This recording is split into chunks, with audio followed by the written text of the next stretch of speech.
how can God be finite and then infinite at the same time? Majority of you has been asking this question. Now, I want you to listen to the same beautiful question from a Muslim brother in regard to Christian doctrine that says Jesus Christ is God and man at the same time. He asked, can God, who is infinite, who is unlimited, be limited at the same time in the matter of Christ?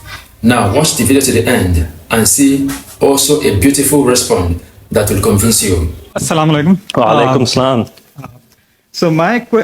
So being a Muslim, as you can already imagine, my main problem is with the Christian doctrine of Godhood of Jesus. Mm-hmm. So there's a couple of questions that are related. First of all, I find this concept logically fallacious.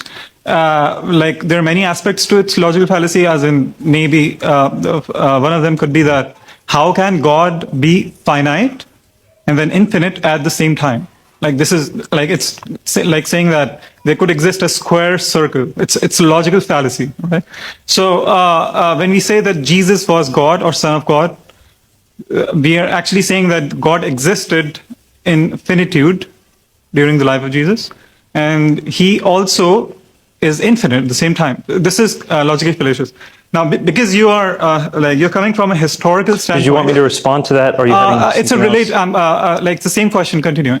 So, because you're coming at it from a historical standpoint, another thing that adds, like the historical evidence that adds, like that supports this argument, is that the concept of Trinity, the word Trinity itself, it doesn't appear as a theological term till near the end of the 2nd century after Jesus. So it was first used as trias by Theophilus, the bishop of Antioch, in AD 180. So we can, adding up to that, when you refer to Mark chapter 14, verse 62, which is what you say is the proof that Jesus claimed to be God, are you really applying the same criteria of objectivity that you were applying previously to the Quran when interpreting this as meaning that Jesus is claiming himself to be God? Because if you look at it completely objectively, looking at the entire text, there is nothing in the entire text that's saying that Jesus claimed to be God, and in fact the verse that you yourself quote is actually saying Son of Man. So I mean, these are great questions. Don't go anywhere. What's your name? Munzir. Munzir, where are you from? I'm from Pakistan. Pakistan. बहुत खुशी हुई आपसे मिलके. I had the exact same questions when I was when I practiced Islam.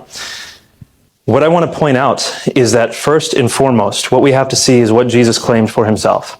Now, the secondary stuff that follows, the theological unfolding or unpacking of what he said, we can spend years and years debating what it means. But what did he say about himself? That's the first thing we want to look at.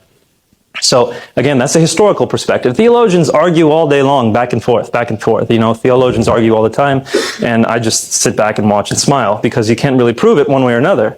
But when it comes to historical events, we can show with relative degrees of certainty, if the evidence is good, if the records are good, what the most likely conclusion is. So first, and let me give you an answer before, if you feel like interjecting, we can talk afterwards. First, I want to point out you are absolutely right. The term Trinity is not used till the end of the 2nd century. What is the doctrine of God called in the Quran? In Islam, what is the doctrine of God called? Tawheed. Tawheed. Is that in the Quran? No, the word Tawheed. The word Tawheed is a derived word from Ahad. Alhamdulillah. Yes. Good. So you understand the word Tawheed is not itself in the Quran. Mm-hmm. In the same way, the word Trinity is not itself in the Bible. This doesn't pose a problem. The Shahada is not found in the Quran. You have the components of the Shahada in the Quran, but you do not, you do not have La ilaha illallah Muhammad Rasulullah in that way found in the Quran. The components are found in the Quran. Mm-hmm. With the Trinity, the components are found in the Bible. So, the word Tawheed does appear in the Hadith. Oh, that's great, but it's not in the Quran. Just narrations of the Prophet. And the Hadith is much later. So we're looking at you asked for the Bible, and we have within the early canonical tradition, people calling God a Trinity in the early canonical tradition. In fact, much closer to Jesus' time than the Hadith were to Muhammad's time. So whichever way you stack it, when you're consistent, you end up with a stronger case for the Trinity, for Jesus' deity. Now I want to continue on to your next part of your question, which is Jesus finite or infinite? The argument is that Jesus is, actually I'm going to pose it in a slightly different way. Can Allah come onto this world if He wants? Can He be in this world if He wants?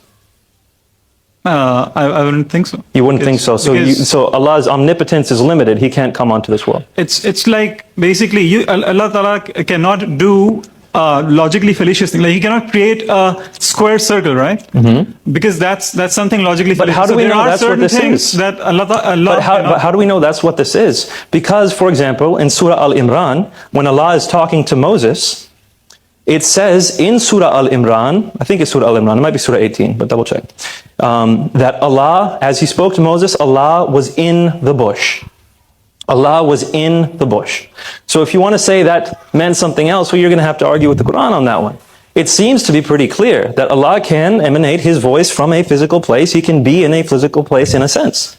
In the same way, I don't believe that God coming to this earth limits His omnipotence. It's not a limitation of His omnipotence. Jesus has taken on flesh. God the Father is still everywhere.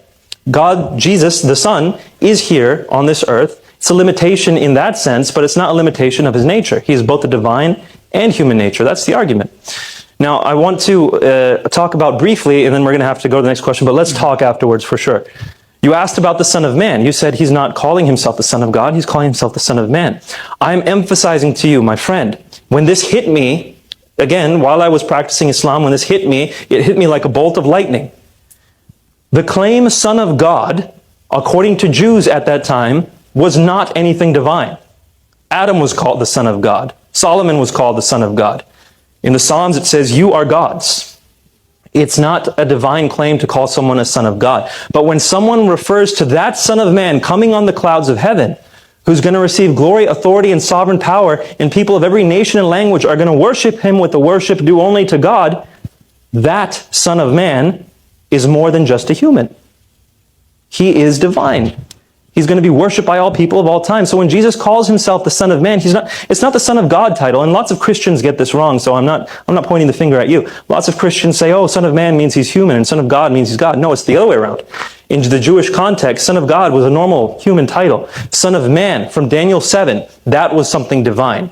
Go back and read Daniel chapter 7. See that this man is worshipped by all people from all eternity. This man, or one who looks like a human anyway, is worshipped by all people alongside of God the Father. That's the one Jesus is claiming to be. Definitely understand that point that I'm trying to make. And so when you see that Jesus' claim is found there in Mark 14:62, it's found in all the Gospels, and every time Jesus uses the term Son of Man, He's alluding to that. You cannot extract that from the Gospels.